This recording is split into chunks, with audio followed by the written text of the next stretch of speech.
जय श्री राम। आप सबको तुलसीदास जयंती की हार्दिक शुभकामनाएं। भगवान पुरुषोत्तम श्री राम का आशीर्वाद हमेशा आप पे बना रहे। तुलसीदास जयंती हर साल सावन मास की सप्तमी तिथि को मनाई जाती है।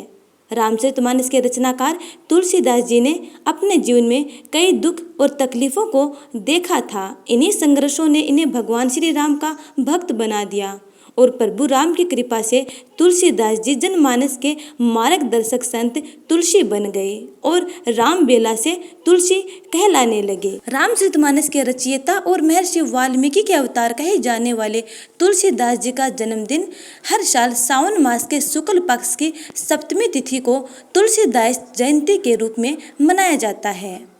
बताया जाता है कि जन्म लेते ही तुलसीदास जी ने मुख से राम नाम का शब्द निकला था, इसीलिए उनका नाम राम बोला रख दिया गया था। तथ्यों के अनुसार तुलसीदास जी सरयू पारी ब्राह्मण थे और गोसाई समाज से उनका संबंध था। होई सोई जे राम रचि राखी, को कर तर्क बढ़ावे शाखा। भगवान राम के अनन्य भक्त तुलसीदास ने अपना पूरा जीवन भक्ति साधना में व्यतीत कर दिया था। लेकिन राम भक्त बनने से पहले कैसा था तुलसीदास जी का जीवन? तुलसीदास जयंती पर आइए जानते हैं इनके जीवन से जुड़े कुछ खास तथ्य। तुलसीदास जी के जन्म के बाद ही उनकी माता का स्वर्गवास हो गया था और बचपन भी परिवार की वजह से कुछ खास नहीं था। जब तुलसीदास जी का विवाह हुआ तो उनको परिवार मिल गया और वे अपने पत्नी के प्रेम में डूब गए। अपने पत्नी के प्रेम में प्रेम कब आसक्ति बन गया उनको पता ही नहीं चला। राम भक्त बनने से पहले तुलसीदास जी राम बोला था और एक साधारण व्यक्ति थे। बताया जाता है कि शादी के बाद राम बोला की पत्नी अपने मायके गई हुई थी। पत्नी के जाने के बाद उनका मन नहीं लगा और वह रात में ही बिना कुछ सोचे समझे उफनती नदी को एक शव को पकड़कर पार की।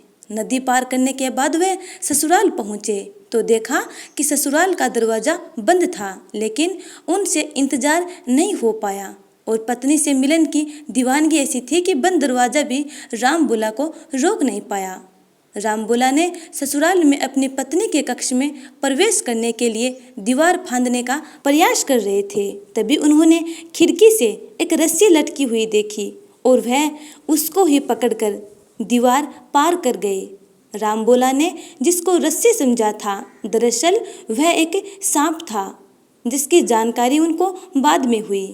इतना करने के बाद आखिरकार राम बोला अपनी पत्नी के कक्ष में पहुंच गए। कक्ष में पहुंचने के बाद राम बोला से उनकी पत्नी काफ़ी क्रोधित हो गई।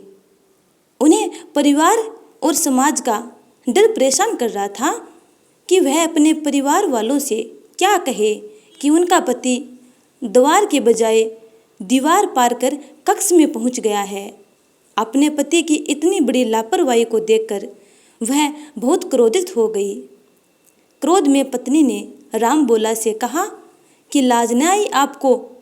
दौरे आए हूँ नाथ, अस्थि चरम मैं देह ये है, तासो ऐसी प्रीत, नेकु जो होती राम से तो काहे भव भीत। अर्थात मेरी हाड़ मास की देह से प्रेम करने की बजाय अगर राम नाम से इतना प्रेम किया होता तो जीवन सुधर जाता।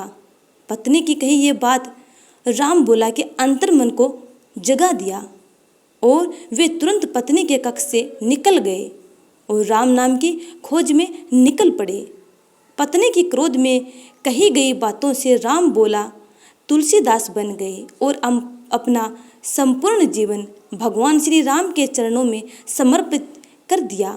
राम ही राम बोलने वाले तुलसीदास जी ने भगवान शिव और भगवान श्री हनुमान जी की कृपा से रामचरितमानस की रचना की और वह इस रचना के साथ ही अमर हो गए। हालांकि उन्होंने रामचरितमानस के साथ 12 और पुस्तकों की रचना की थी। आज भी जहाँ रामायण राम कथा या सुंदरकांड का पाठ होता है तो वहाँ तुलसीदास जी की दोहे, चौपाई, छंदों और रचना के बिना पूजा पूरी नहीं होती है। बताया जाता है कि एक बार जब तुलसीदास जी भगवान राम की खोज कर रहे थे तब उनका सामना एक पेड़ पर रहने वाले प्रेत से हुआ। दरअसल एक पेड़ बहुत सूख रहा था और तुलसीदास जी ने उस पेड़ को पानी दिया तो वह फिर से हरा हो गया। उस पेड़ पर एक प्रेत रहता था जिसने उनको हनुमान जी से मिलने का उपाय बताया। तुलसीदास जी हनुमान जी को खोजते हुए उनके पास पहुंच गए और राम दर्शन के लिए प्रार्थना करने लगे।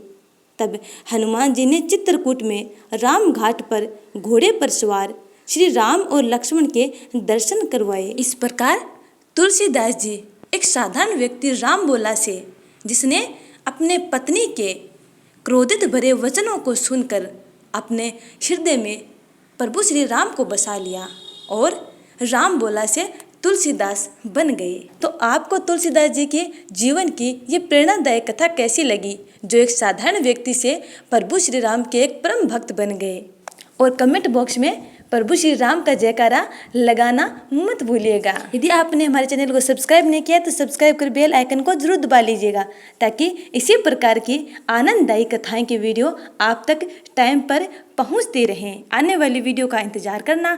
तब तक के लिए जय श्री राम, जय जनक श्रुता।